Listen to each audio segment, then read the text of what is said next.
We have a very special guest today, Thomas Rush. He's a partner at ConsenSys Mesh and has been at ConsenSys for a very long time. It does not get us, as blue chip and maverick in the Web3 space as his company. And just to give you guys a super quick overview of exactly, who ConsenSys is. ConsenSys Mesh is a blockchain startup accelerator and venture capital firm that invests in open protocols, infrastructure, and application. They make it easy to build applications on Ethereum and participate in anything from DeFi, NFTs, DAOs, gaming, and metaverse. Their products enable developers to build next-generation applications, allow institutions to launch modern financial infrastructure, and empower people worldwide to access this decentralized web.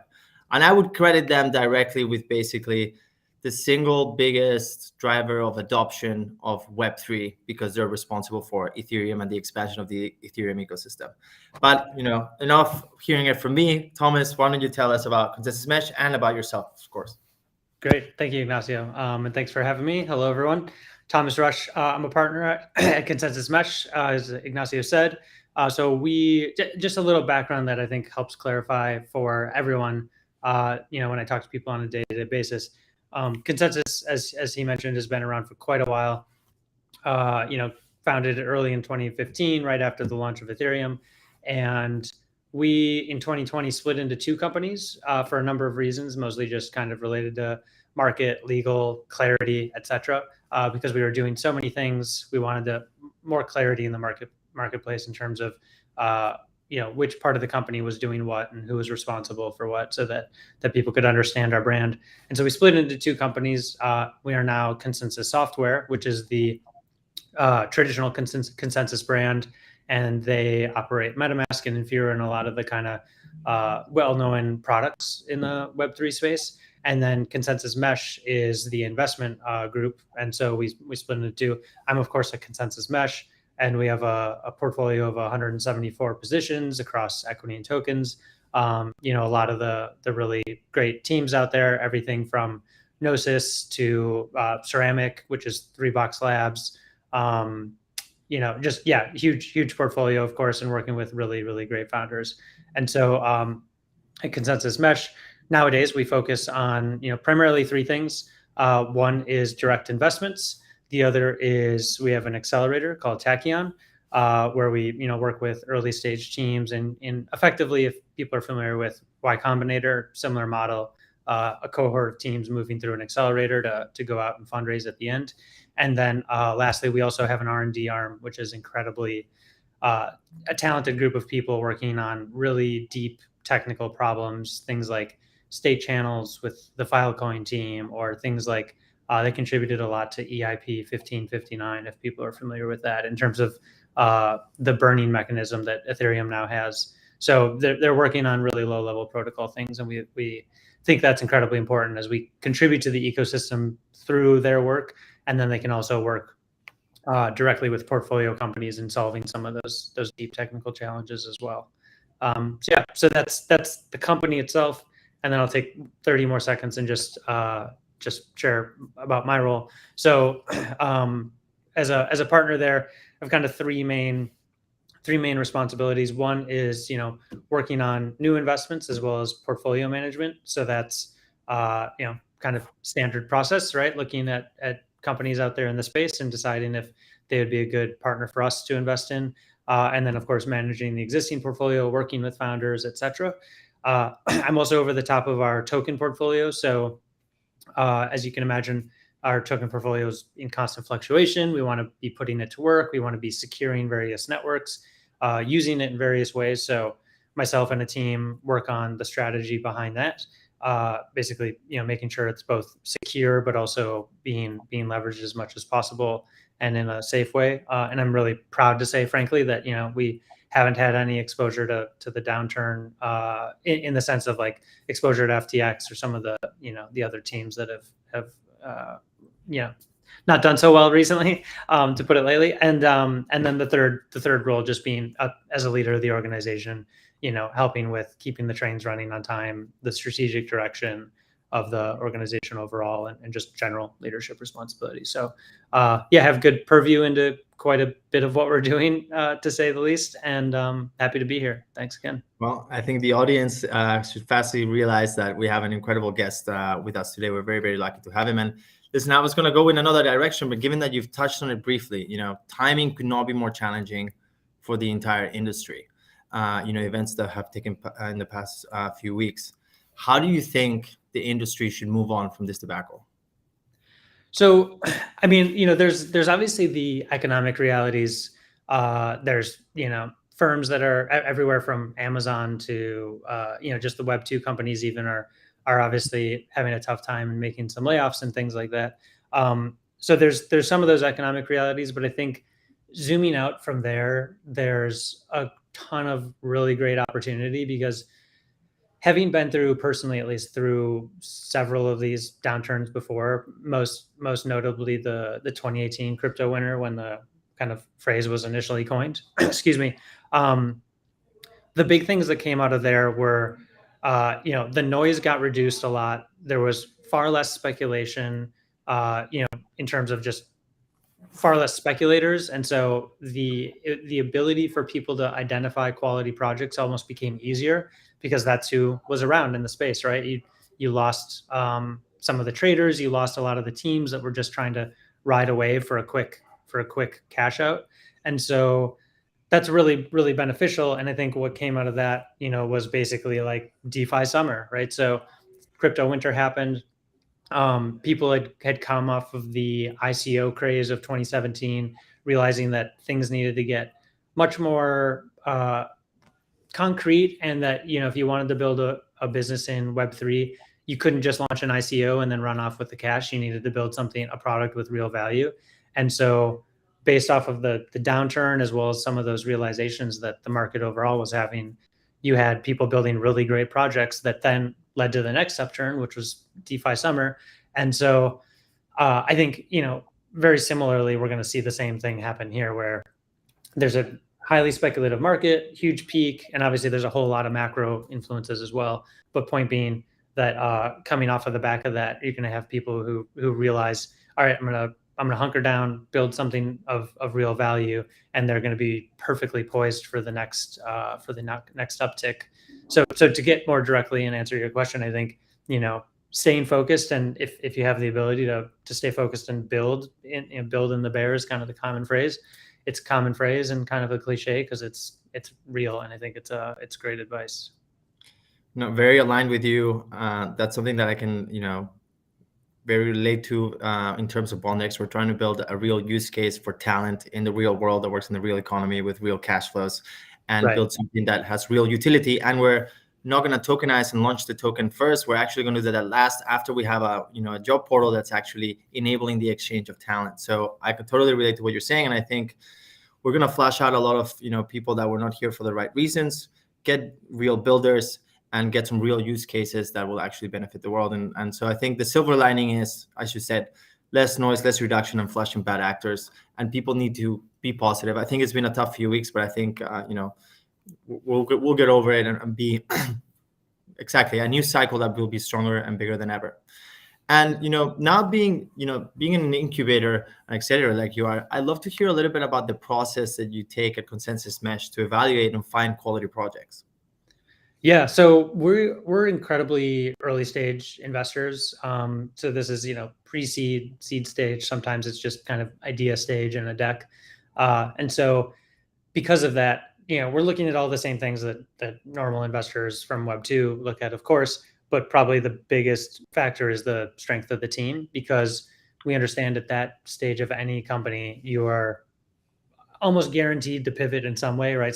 Something about how you envision your company or your product is going to change in the near future. It might change next week, or it might change in a year, just given on what you learn as you kind of move forward and down that path, building your company. And so given the fact that the company's going to change, the market's going to change clearly, as we've seen, right? It changes on a weekly basis. You're going to evolve your product based on user feedback. Like there's so many of the variables are going to change. The one thing that stays constant is the team. So we look at the team first and foremost, because that's really going to be the driving factor that determines the success of all those other things. An ability to pivot smartly during a market like this, to manage cash flow, to understand user feedback. And so there's often, I mean, it's probably similar and kind of very relevant to Bondex and the work you guys do, in the sense that when we speak to founders, there's a lot of soft signals that we look for when speaking with them, right? Like, so in the same way, when you're interviewing someone for a company, or when you're being interviewed for a job, right? There's a lot of elements that are almost emotional in nature, right? Like, do you get along? How is this person receiving feedback? How are they holding themselves during the interview? You know, are they being professional, etc. And so looking at all those signals, especially the feedback piece, right? We've worked with founders before where they basically refuse to take feedback.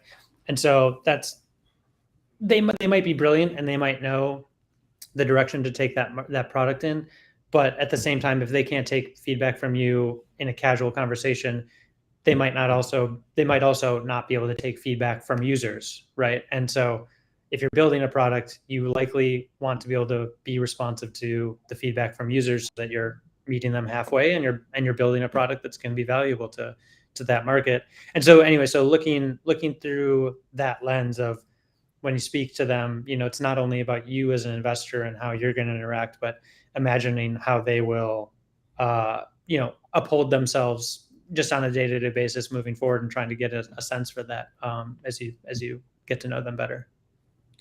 So that's a great answer, and that makes me think about as well. You're clearly looking for projects to expand the whole Web3 ecosystem and the Ethereum infrastructure, of course, and ConsenSys. And so when you do it, you know, you have obviously mass adoption in mind.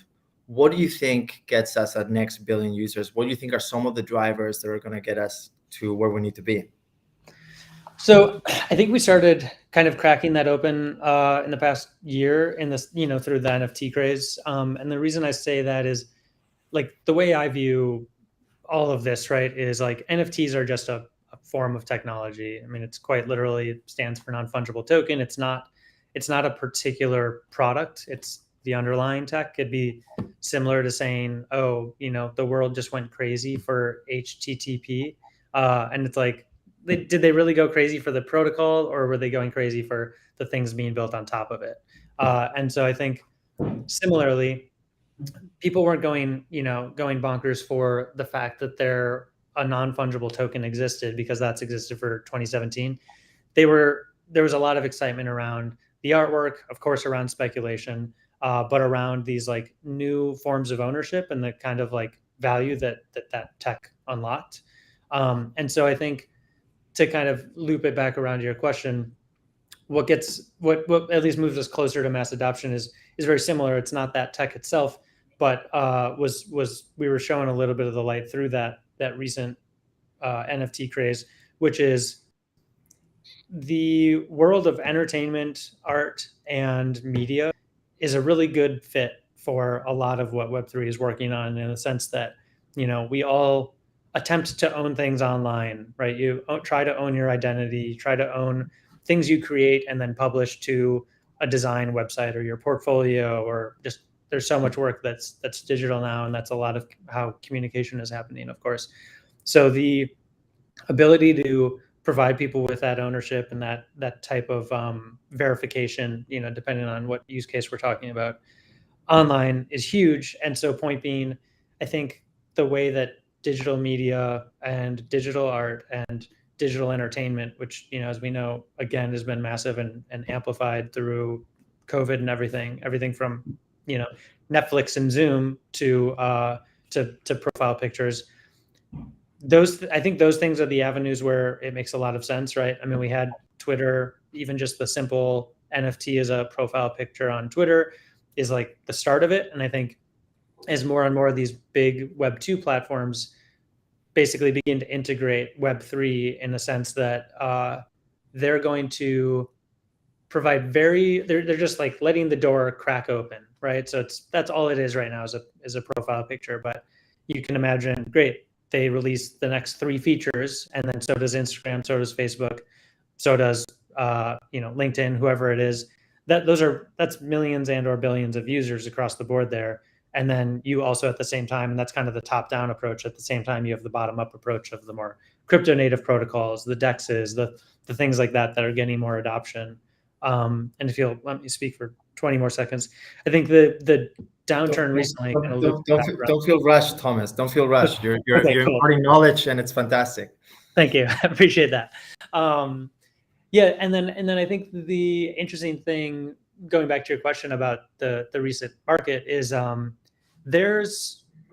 think there's a lot of confusion around, is this kind of like, it's obviously not the death of crypto, but people are concerned about it like giving crypto a bad name and things like that. And of course that's happening, but I think that's because of people are misconstruing what actually happened, right?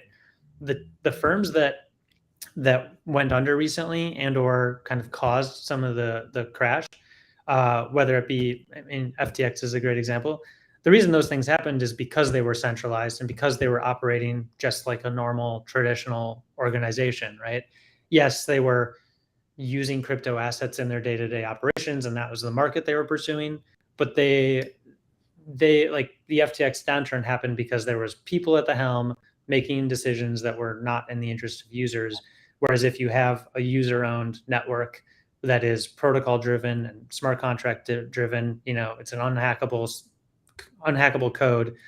Those are the things that didn't falter in the recent downturn, right? So Uniswap is still standing strong, and the reason being, no one can extract funds from Uniswap without interacting with that smart contract.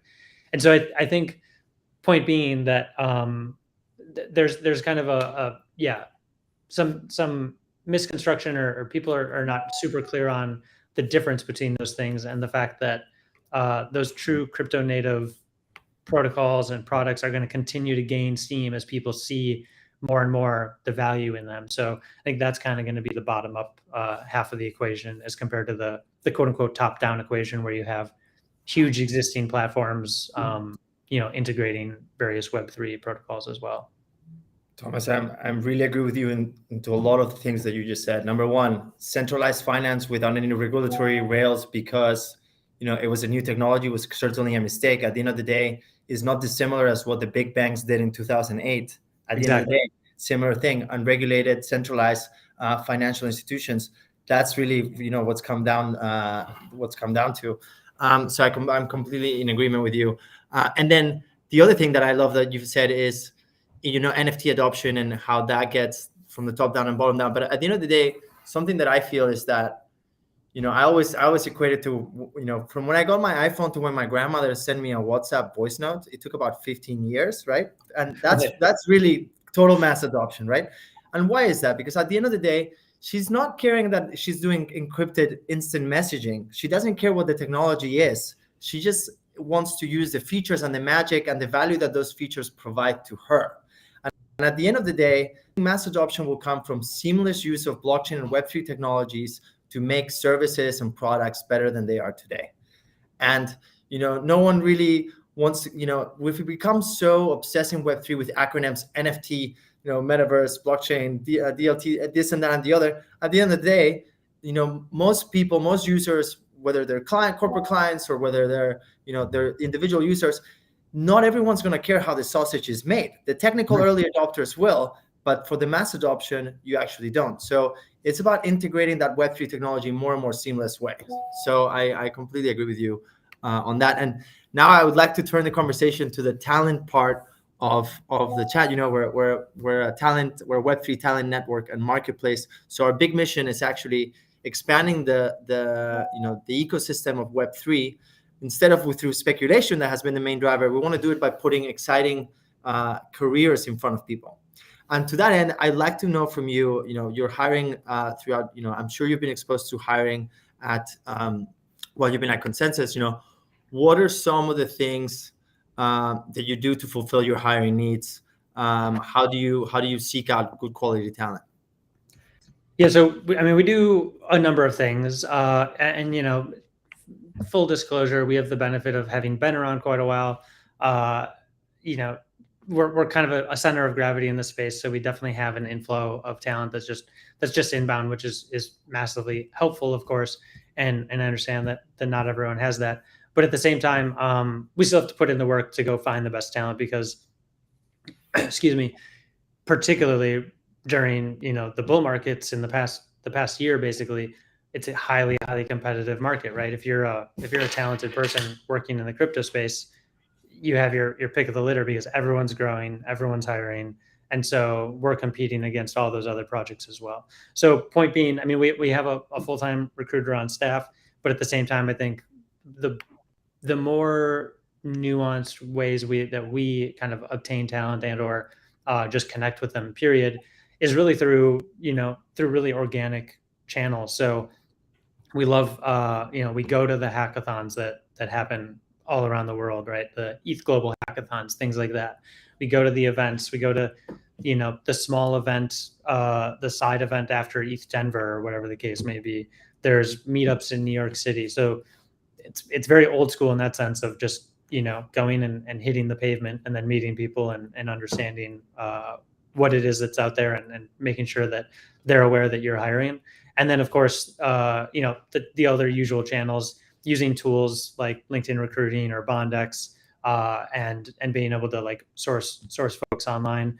And then I would say the third thing being that we also really look to portfolio companies for referrals. So, understanding that probably some of the best talent that we're going to find is through people we already know, purely not because we know them, but because if we've already, if they've already proven themselves to be a great builder in the space or a great operator, their friend, and if they're making the referral and putting their social capital on the line and putting their reputation on the line to some degree, that's massive, and we're certainly open to those introductions. Thomas, you've hit a big nail of, one of the biggest pillars of Bondex is what we call democratized talent, and that's all crowdsourced recruitment through referrals. We, believe to our core that referrals are the golden grail of recruitment because they enable a trust mechanism that someone is vouching for someone professionally. And so far, all of these referral programs have been limited internally to companies where, they're incentivizing some of their team members to refer other team members. And that only has a certain scalability and speed. And usually those programs are not as effective as they could be.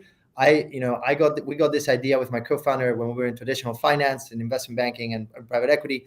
And we decided that, through gamifying decentralized talent process, we could basically systematize a referral system in which the users from a network stake tokens and make referrals.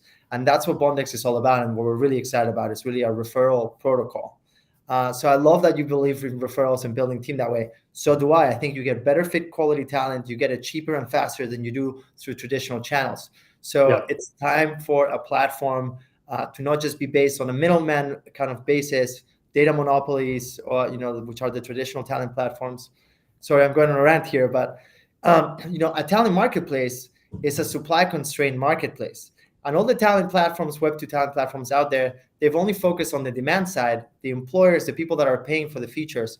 We believe in empowering the users, their incentives, and their experience, and that will actually enable better hiring cycles for everyone. And going into that, what are some of the key, there's not that much supply of talent in Web2. That's why I'm always telling everyone, listen, there's a true arbitrage opportunity now. There's not that many people with this knowledge base and skills. That's why you need to go into the space. So I'm sure you've hired Web2 people to come into the company as well as already crypto natives. But what are some of the general kind of aptitudes that you look for when you're finding talent? So maybe some of the soft skills, just like when you're trying to look for a founder. What are some of when you look for talent, what are the aptitudes you look for? Yeah, I mean, of course it depends on the role itself, but I think to your point about the Web2 kind of transitioning from Web2 to Web3, I'm going to reframe my answer just a little bit. To some degree, I think there's people who have a huge advantage if they're coming from Web2 versus, I've been in the Web3 space for 5.5 years now. I drank the Kool-Aid long ago, and I'm not bringing Web2 perspective into the space anymore, right? I'm almost too crypto native at this point. And the reason I say that is if you were thinking of hiring a designer, hiring a person who has been steeped in Web3 for 7 years might be a disadvantage almost because they're going to build for crypto natives. They're thinking in a crypto native way versus, when I meet Web2 product people all the time, And I think one of the big things that they bring is the understanding that like a user experience is massively important, right? And as we all know, crypto is not well known for its user experience. And so being able to bring some of those like kind of quote unquote traditional mindsets to the space can be really, really valuable. It applies across products, across marketing, across if you're in operations or people or HR, those types of teams where you're bringing expertise that frankly the world of crypto desperately needs, because a lot of this was built by going back 6-7 years. It was built by engineers and needed to be at that time. But now as the industry matures, we also need to mature in other ways. So bringing in expertise for people who have like just traditional accounting or finance expertise, and then they can, as we're continue to refer back to the latest debacles in the marketplace, right? Who's doing the risk management at the crypto firms, even if it's a centralized firm or it's a decentralized exchange, whatever it is, someone should be doing that basic accounting, the risk management, the marketing, all of those things. Being able to pull on the expertise of the past 20 years of the technology industry is massively valuable. So there's a lot to be said for kind of extracting that information from the world of Web 2 and then bringing it to Web 3. And then I think to round it out, your point about the soft skills, everything there's just a ton there in terms of understanding. And this is probably more specific to ConsenSys Mesh. I would imagine it's important to other firms as well, though, is understanding really who the person is you're hiring. I mean, we're very big on, we're not just hiring an employee, we're hiring a whole person, and we want that whole person to come to work and contribute and bring their personality. And we've been remote first for 6 years now. And so understanding that what do they do on the weekends? Like, what are they interested in? What are we going to talk about when we're not talking about the strategy for 2023? Like, we want to be able to get a drink together as well after the day is over. So some of the soft skills I think are just around like, bringing your whole self to work and having interests outside of crypto potentially. Not many of us do, frankly, but that's something we definitely look at as well, is understanding what else they bring to the table outside of other perspectives that they bring to the table outside of their like technical discipline.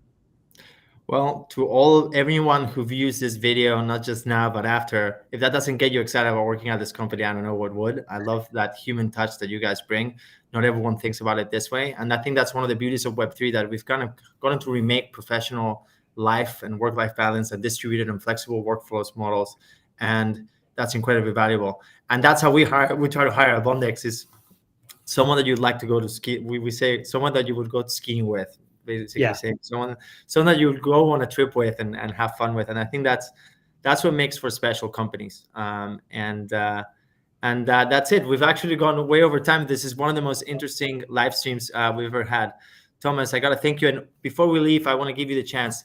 Anything that you want to touch on ConsenSys Mesh, anything exciting coming up you want to tell our viewership here? We honestly always have exciting stuff coming up. We're very likely going to be announcing stuff for 2023. That's actually what we're working on this week, is putting together a strategic plan and how we want to work with founders moving forward, because we ourselves are evolving as the space evolves. We've been historically an investor in the space across the board, but we are looking at, how do we eat our own dog food in that sense, and how do we begin evolving as an organization in terms of how we work with founders, how we work with the ecosystem. So I know I'm being really, really obscure, but there's a ton of exciting work that's going to come out of that and how people can engage with us. So we just really encourage people, if you want, you can follow me on Twitter at Thomas Rush, at Thomas_Rush_ is the full handle. And, we'll obviously be announcing things, and please stay engaged, because we'd love to hear from you and work with you down the line. Fantastic. Thank you so much, Thomas. And thank you for all the Bondens that tuned in this week for this very special live stream. I look forward to seeing you again soon. Thank you very much. Thank you.